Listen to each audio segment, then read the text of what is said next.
Hi, welcome to the Friday Vibe with myself, Paula Clark, at Integrity Magazine.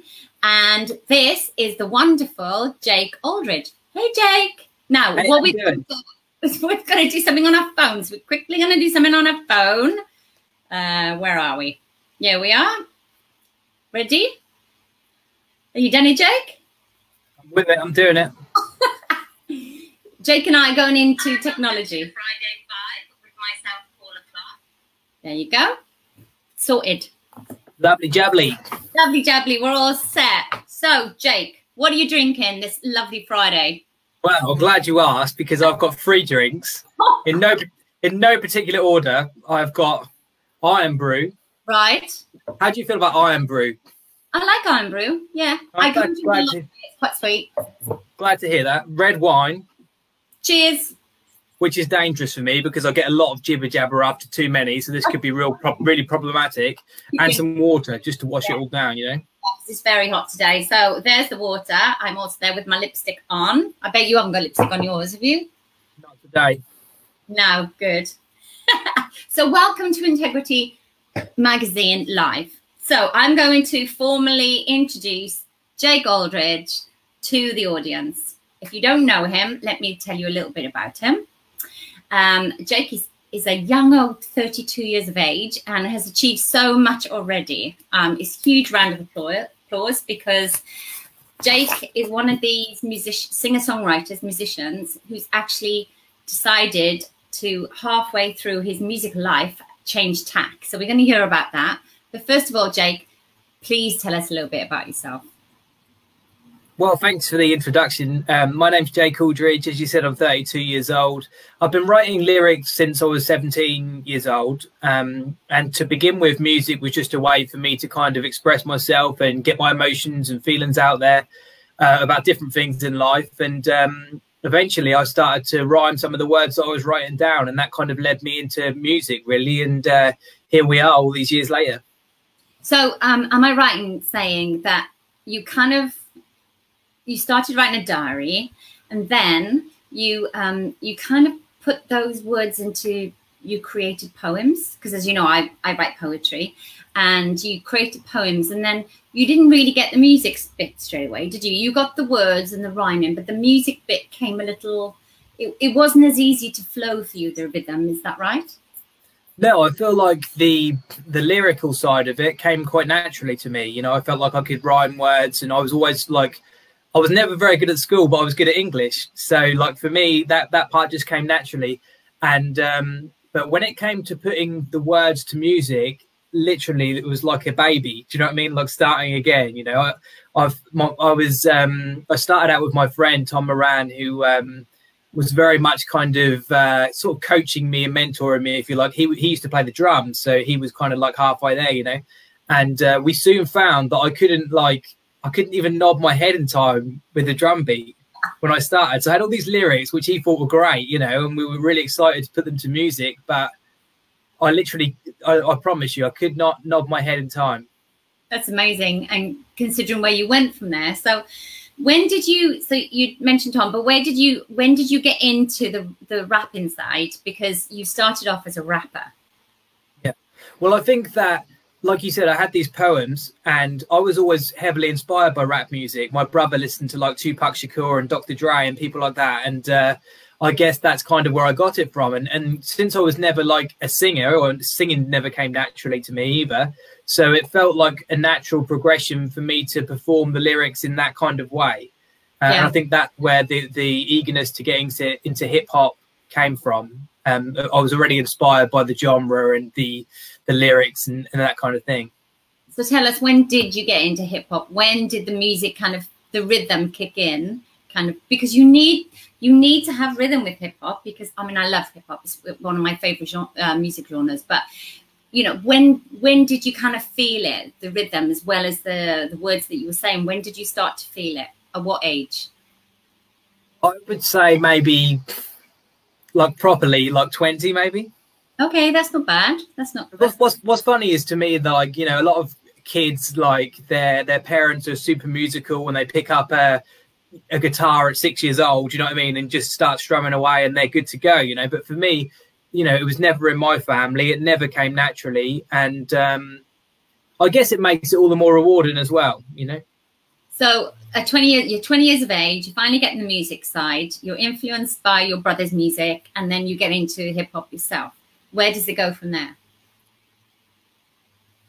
I began to, I think it was around the time where kind of Facebook was kind of rolling out, and I wasn't too interested in the platform from a social perspective, to be honest, to begin with, you know, so I didn't have an eagerness to have a page, but I was doing a music video for one of my songs, and it was the first ever time. The song was actually a song that I did for my mum, who raised myself and my brother and my sister after my father had passed away. And it was kind of like a thank you song for her. So we wanted to do a video for it and everything. And a friend of mine put the video on Facebook. And at that time, obviously, you know, everybody was getting on Facebook. It was really, really big. And a lot of the local kind of people, obviously, who knew my story already, listened to the song and was like super supportive. And I think that kind of gave me the motivation to do more and to pursue it, you know. So what was your biggest hit and what was your biggest break? Because I've got your bio written here, but what was your biggest break in, you know, in hip hop, in rapping? Kind of where did you realize that you had a musical career?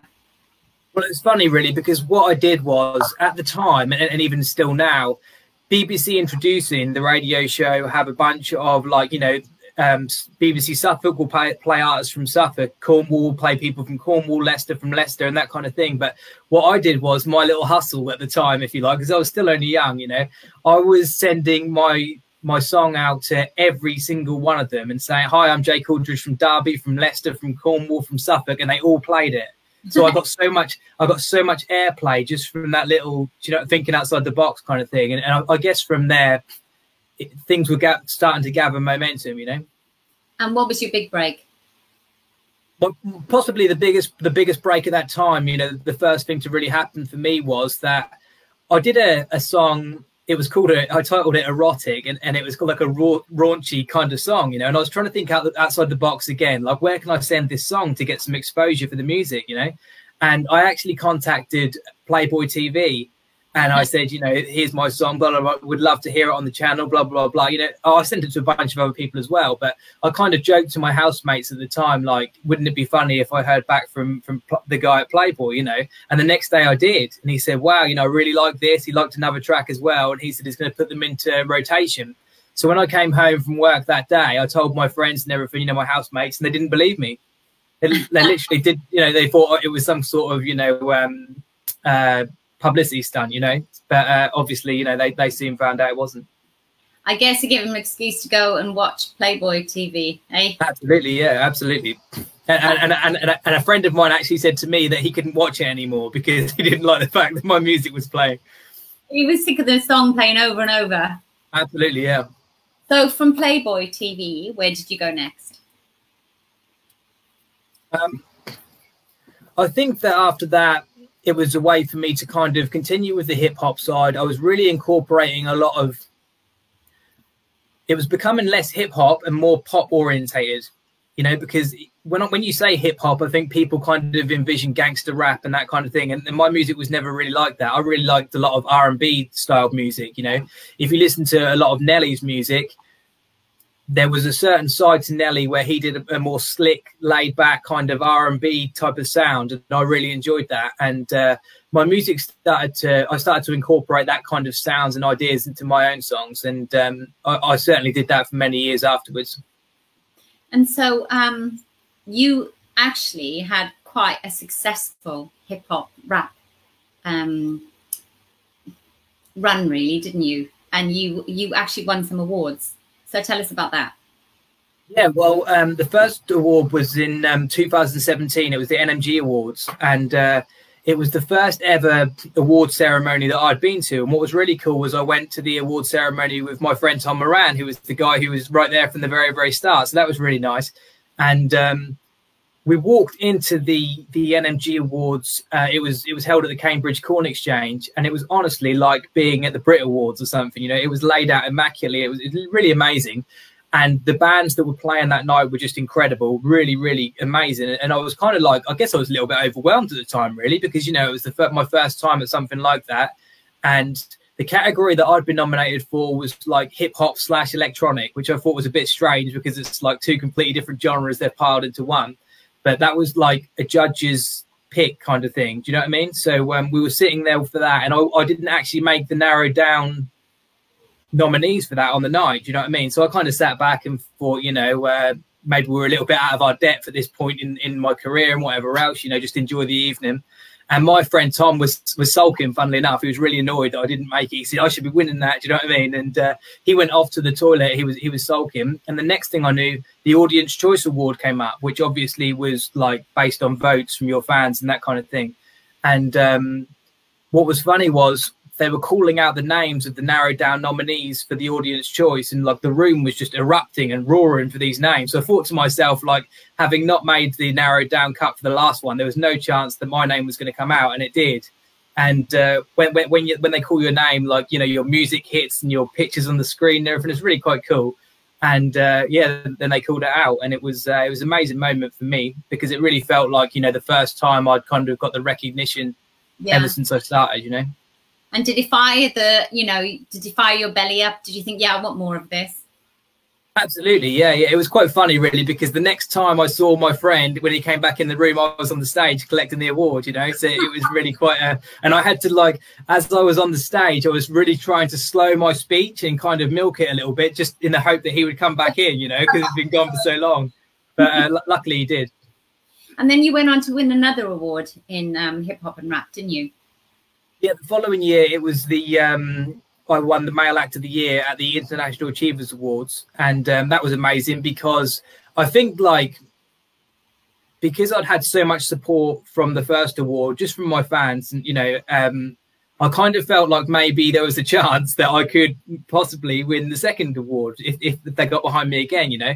And it gave me the opportunity to get a lot of my close friends and family members down there and stuff. So it was really nice to kind of share that moment with them, you know. Yeah, definitely. So you achieved great success, really. Then you decided not to pursue that genre anymore, and you went pop and country. Now, I'm really intrigued with that. What made you go that way as opposed to stick with the hip hop? I think that maybe it's a growing up thing. You know, maybe I felt like I had kind of outlived the hip hop kind of thing. You know, I kind of done it to death is how I felt. You know, I kind of had me in the verse, the singer in the chorus, me in the verse, singer in the chorus. It was getting quite predictable in a way. But when you think about it and I look back on it, the songs were getting more and more pop based. You know, and it kind of felt like, to me, the only thing that hadn't made that transition was actually me.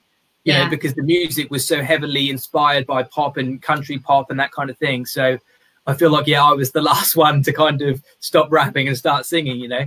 And I had a lot of help from a producer called Redneck when we did the song Poison.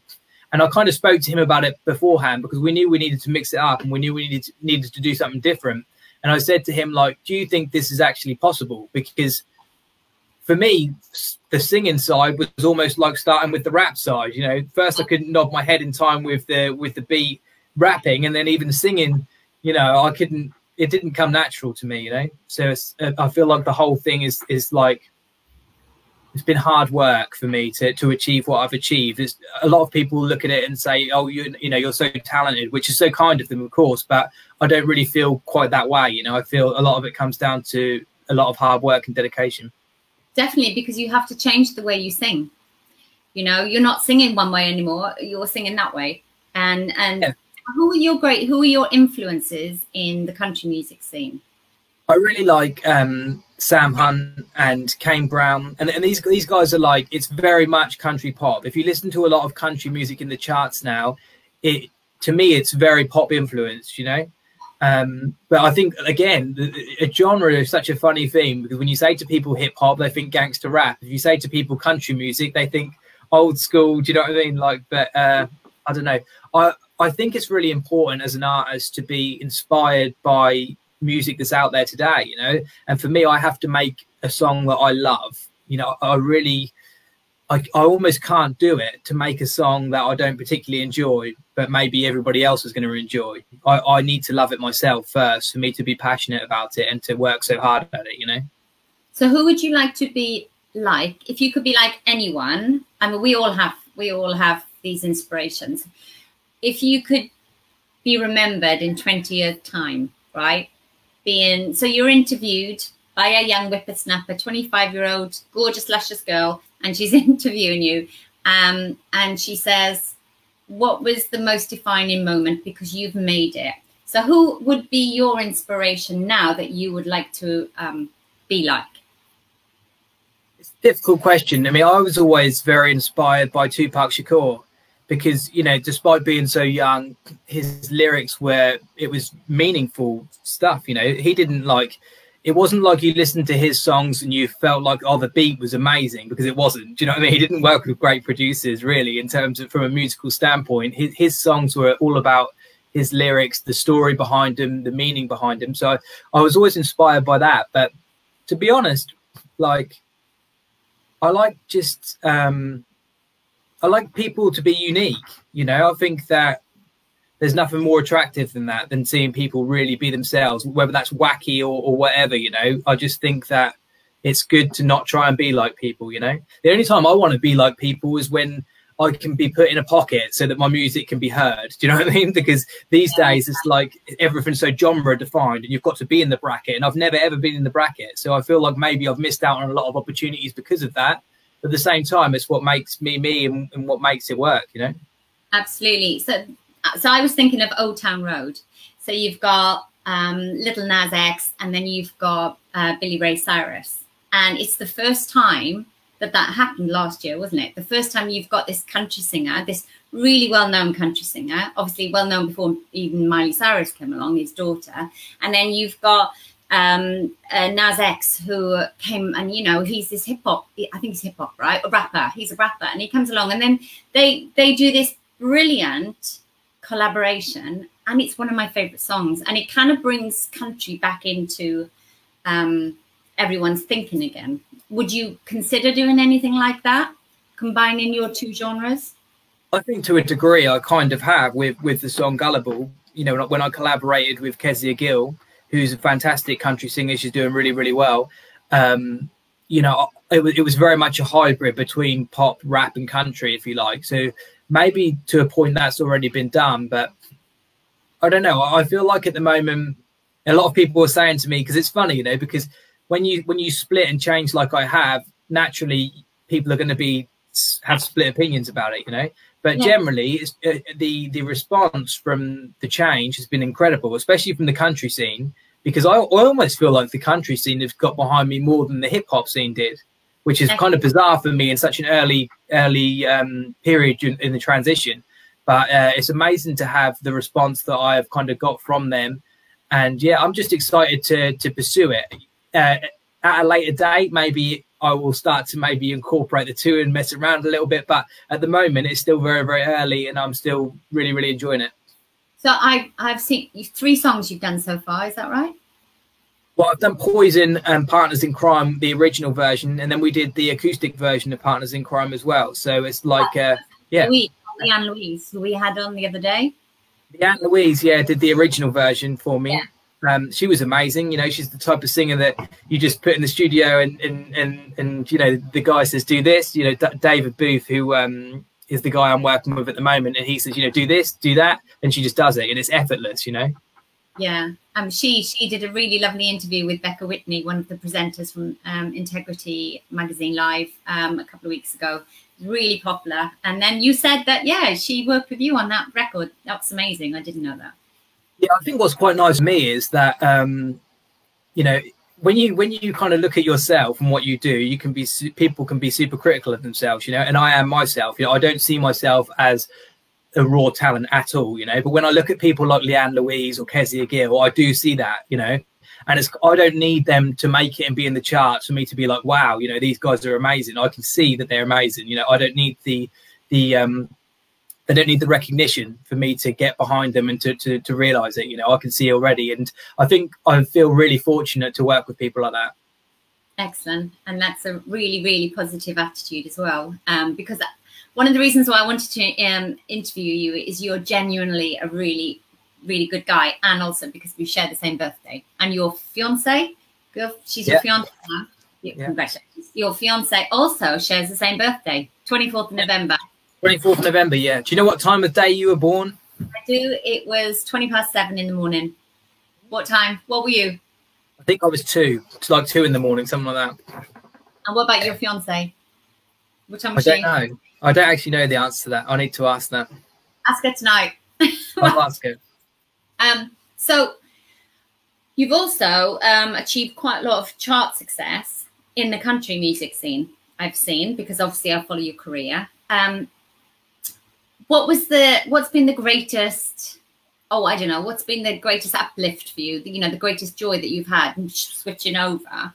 What would you say was the greatest, yeah, I'm getting there. I can't think of the word. To be honest with you, I think it probably was in the studio last week. Because, you've got to bear in mind that I recorded Poison, I recorded Partners in Crime, and, I'll be honest, it wasn't easy for me to do that. Do you know what I mean? I'm like a fish out of water, really, with the singing at the moment. I'm having singing lessons and, it's kind of like I'm still feeling my way through it a little bit. And it was kind of nice to do the new song, my next song, which is called King of the World, which is actually about my fiance. So I'm looking forward to putting that out. But when we were in the studio, myself and David Booth, the guy who's really helping me, kind of mentoring me really through the transition, I could kind of tell from his feedback and what we were doing and what we were trying to do that I was like noticeably making progress, and that kind of felt amazing for me because it was kind of like, wow, I'm actually doing it, so that was kind of cool. Joanna Mill, I guess, and she's a friend of yours, she says, is that iron brew in a wine glass? Absolutely. And I got this from my fiance because she says that it's like it makes it feel naughty, like if she's on a diet or something, she'll have that in a wine glass and it makes it feel like it's a glass of wine. But actually I've got all sorts of drinks here. Yeah, I know. Look, I've got mine. Come on, let's raise a glass to your new career. Thank you. What is what kind of wine have you got there? Malbec. Malbec. Malbec. Yeah. Interesting, because I've got Merlot and I feel like Merlot's a safe bet, whereas with Malbec it can be touch and go for me because I've had some dreadful Malbecs. I've also had some really, really nice ones, but I don't think I've had a hideous Merlot. So this is good for me. Nice. It's a good one. It's a Waitrose discounted one today. Yeah, single mum alert. So what are your next steps then, Jake? Where are you heading from here? So you're saying you're going in the studio, you're doing you're recording the new song, King of the World, for your fiance. What's her name, by the way? I've forgotten. Lisa is her name. Oh, right, okay.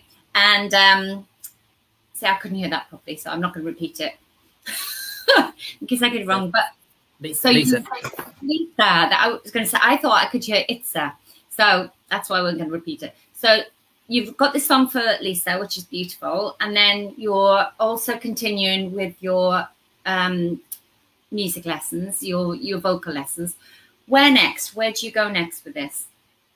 Well, to be honest, I just feel excited about what you will notice in my music, regardless of the genre, is I very much kind of turn myself inside out through the music. It's very personal, and I feel like a lot of artists maybe don't do that, but for me it's all real life. So I'm really looking forward to we have a very special relationship, so I'm really looking forward to documenting that. And I noticed that when I share little snippets of our relationship, I think people really quite enjoy that because it's like the dream. Do you know what I mean? And I feel like we're very much living that. So I'm really looking forward to sharing that in a slightly different way. But we'd like to do a music video for that song once it's ready.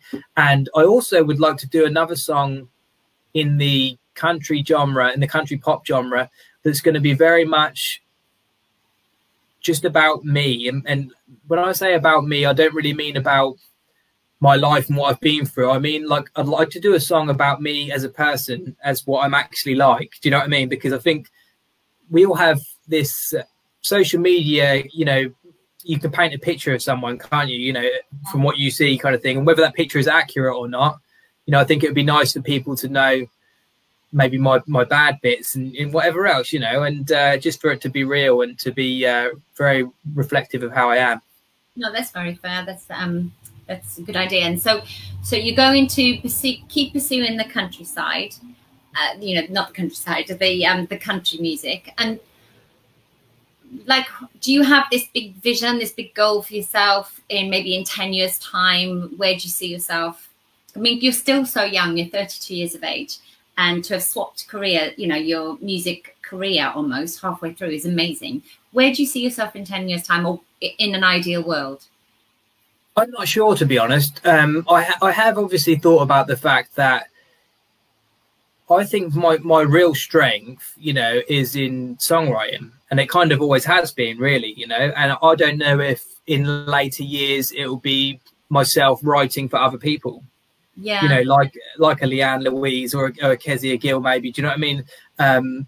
Because when you see these artists like those guys, you know, they're really not kind of feeling their way through it like I am. You know, they are, to me, they're real pros. And not only that, when you hear them sing a song like that I've written, you can kind of really hear it come to life and have that character, and it's just so kind of, I don't know. I feel like while I'm young, I'm happy to kind of be the artist, if you like, and to go with it and to put my life out there like that. But I do think that in the future it will be something that I'll be looking into.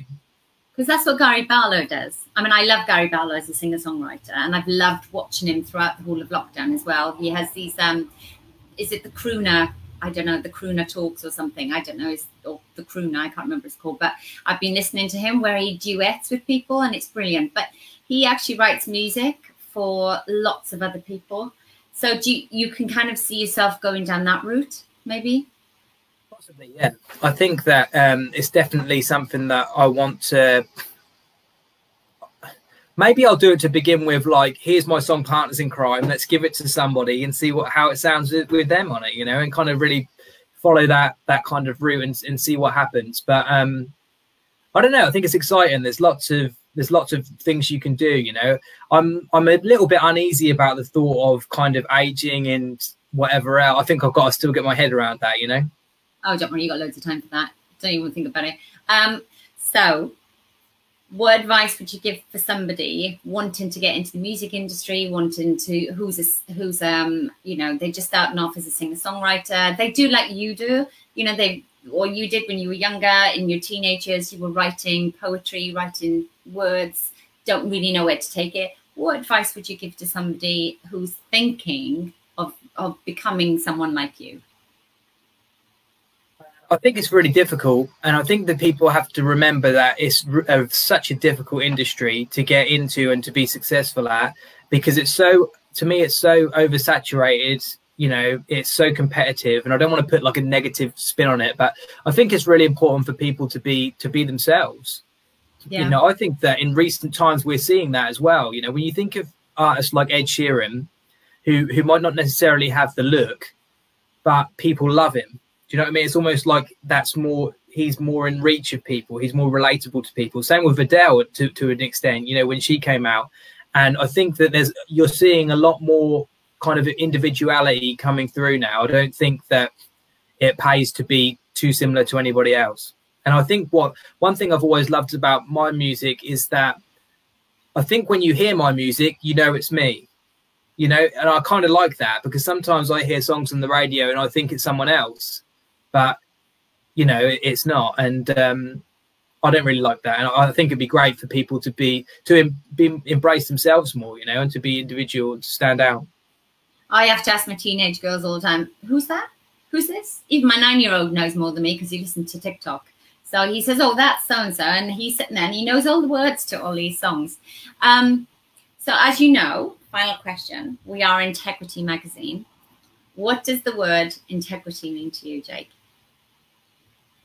I think it's about, you know, staying true to yourself, much like I've just said, really, and to, you know, to remain that way. And to be honest, that's all I've ever really wanted to do with my music. You know, as I said earlier, it doesn't make any sense to me to to put out music that I think everybody's going to love, but I can't stand. You know, it doesn't mean anything to me. So I think it's important to be that way. Excellent. Well, thank you so much. And to you and Lisa for being my birthday soulmates. Thank you. And it's been a real pleasure interviewing you on the Friday Vibe. And so much good luck with your career and your musical career, your singing, where you're going next. And it's been a real pleasure. Thank you so much. Thank you so much for having me. Have a great weekend. Yeah, and you take care. Bye. Bye, everyone.